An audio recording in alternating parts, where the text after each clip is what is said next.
So in this episode of UTV Boondockers, we're going to talk about buying a remote property and not being able to get into it. So if you get property remote and it looks like that, you're going to need to get a road put in. So today we have Travis from 3Z Excavating, and he has done an amazing job on the property that I recently purchased in the Upper Peninsula. So we're going to go through a few questions here, but first, if you want to introduce yourself and talk a little about how long you've been in business. Yeah, so my name is Travis Stokes. I've been in the industry for about 15 years. I got my degree in construction management from Central Michigan University. Worked for some of the big companies all across the country doing a lot of big civil work, underground electrical, and within the last 6 months I've moved back home to the area to continue my passion of the construction industry and help folks that are possibly moving in the area,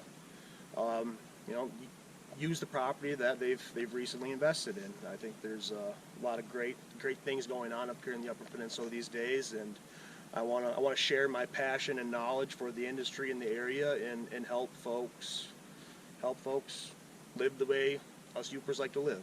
Yeah, and that's exactly what I was looking for, and it's been excellent to meet with you. So some people might wonder, if they're not familiar, are you fully insured, and what does that cover? What does it mean? Yeah, so we carry a $2 million liability policy that covers virtually anything that may happen when we're out here, whether it's injury, property damage, equipment damage. We carry all the proper insurances that other companies may not. So one thing to be really careful of is to just check the contractor's insurance documents. If there's any issue, you want to make sure that you're covered. I mean, it might be a great guy. They may shake your hand, make you laugh out in the woods when they meet you, but you got to make sure all your I's are dotted, T's are crossed, because if something happens, we just want to make sure everything's taken care of. So. Excellent. That's a great point. So clearly you do an excellent job with drives, and we're going to get a little bit of the film of this drive. It's incredible, and I just showed you a minute ago what it looked like, which was awful.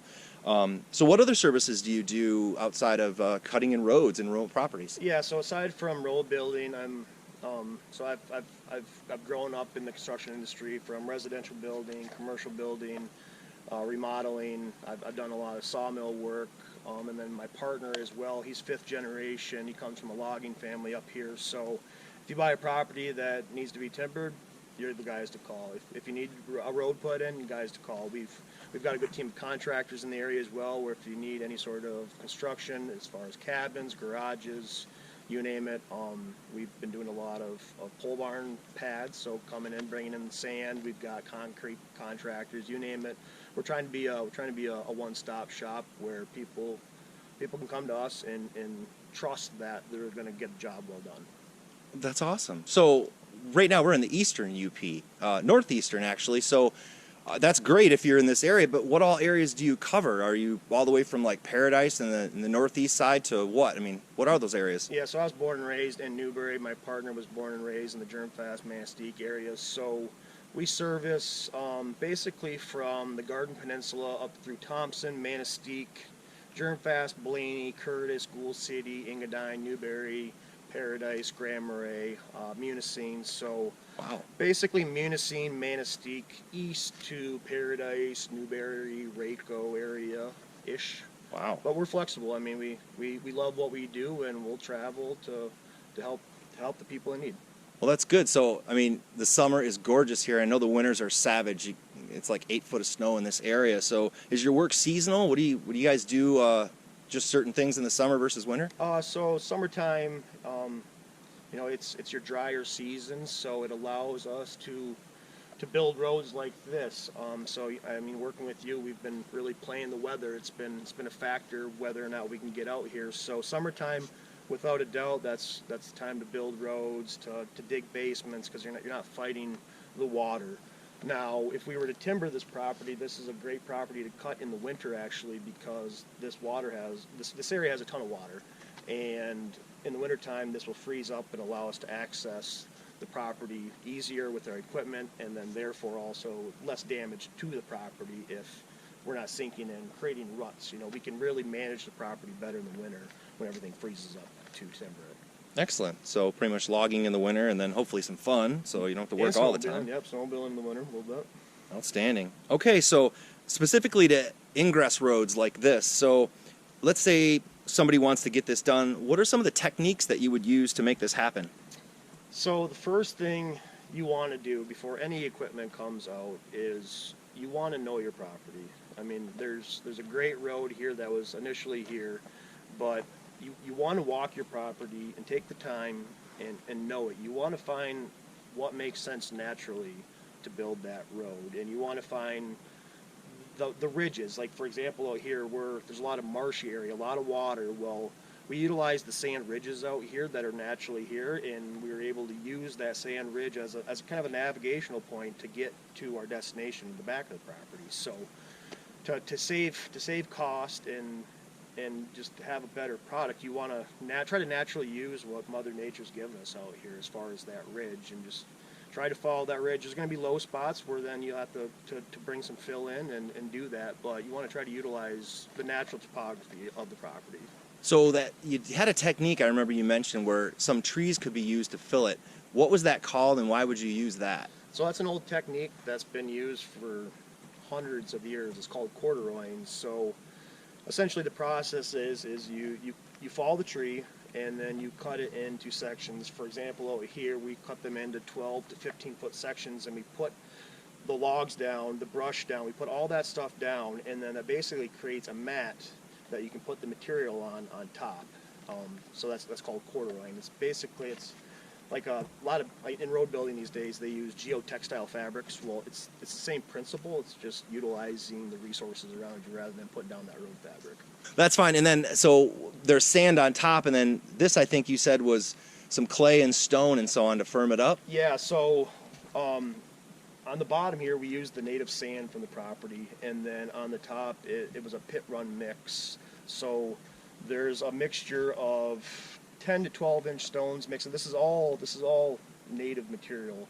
Kind of, a lot of people refer to it as pit run. Well, it's got a little more clay in it. It's a good packing material. So we had good clean sand on the bottom, and then on top of this, we put the pit run, and that allowed to really firm up this road base. The bigger stones will actually go down into that sand, and it creates a really, really good road base on top of that sand.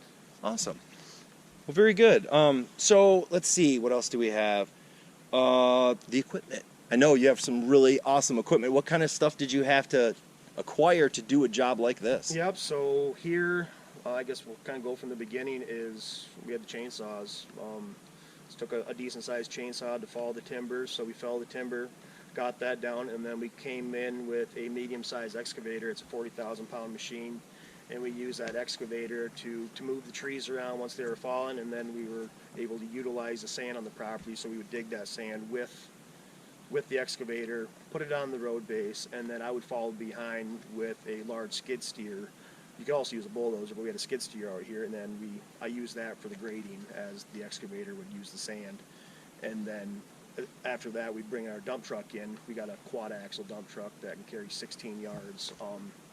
Brought in 5 loads of that material, spread what we could with the dump truck as a tailgate spread, but then today I came back with the skid steer and then gave you the final product as you see today with the grading from that. All right, so as potential customers might want to give you a call, what are some of the questions you're going to ask them? What should they be prepared for when they want a job like this? Yeah, I guess one of the biggest things is the property acquired.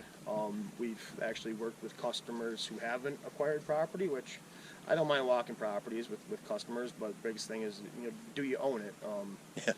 That's probably one of the biggest things. Second thing is, do you have any wetlands? Because one of the biggest things you want to kind of think about, especially as you're getting close to rivers and streams, is the proper permitting. So got to go through the proper channels as far as permitting, make sure everything's good there. Because I can't give you a price for the work if I don't know what the scope is, and the permitting process will determine that scope sometimes. So don't want to waste anybody's time. So one of the things you want to do right out the jump is look into your permits and see what the requirements are there. Do you have a situation like where you would definitely need a permit? Yeah, so the closer that you get to bodies of water, that's when the governing agencies get more sensitive. Rule of thumb is if you're within 500 feet of a lake, stream, pond, what have you, that's kind of a rule of thumb, is that 500 foot mark. Good to know. All right, so then you just might want to entertain, and you could help folks with that too, right? Absolutely. Cool. I know it's tough to navigate depending on where you are. Every county or township's got different websites, and it's a little clunky to navigate through. Where we've got the experience and relationships up here, we know who to talk to, so we can help save a lot of time if you just contact us directly, and we handle that. Obviously, we work with our customers, but we've had a lot of success where if we can kind of hold the hand of that permitting process, it'll get done quicker and more efficiently. All right, so let's say someone wants to get a job. It sounds like summer's the busiest time. When would be the best time to get a hold of you if there was a perfect time to get work done? Yeah, you know, the winter time is by far our slow season with the elements up here. It's tough to dig in the dirt. So winter time is the best time because we're bidding work, we're building our schedule. So winter time, spring, that's by far the best time to get a hold of us, plan, and then get in our schedule. Nigel got a little lucky this year where we had a gap that we were able to get him in, and it worked out good. But if you're getting, I guess if you're not getting phone calls from local contractors in the summer, fall, it's because they're working hard and they're at max capacity, and you know that's probably why you're not hearing back from them. We do our best to communicate regardless. We always try to be upfront, and if we can get to you, we can. If we can't, we'll tell you. But just we do our best to communicate versus others. Perfect. All right, so how do they get a hold of you? We'll put some of this in the comment section. You'll have all of it, but if you want to go ahead and... Yeah, so I guess the best way to find us is on Facebook. I run our social media page on there. It's 3Z Excavating. We're on Facebook, Instagram, or check us out. We've got a website as well. It's www.3zexcavating.com. My email is travis@3zexcavating.com, or you can give me a shout. My number is 906-287-1606. But yeah, we're on all social media, so it's probably the easiest way to get a hold of us, and we'll find you from there. Awesome. Well, thanks very much. I'll let you get out of here, and thanks for your time today, man. Appreciate it, and awesome work here. Appreciate it. Thank you.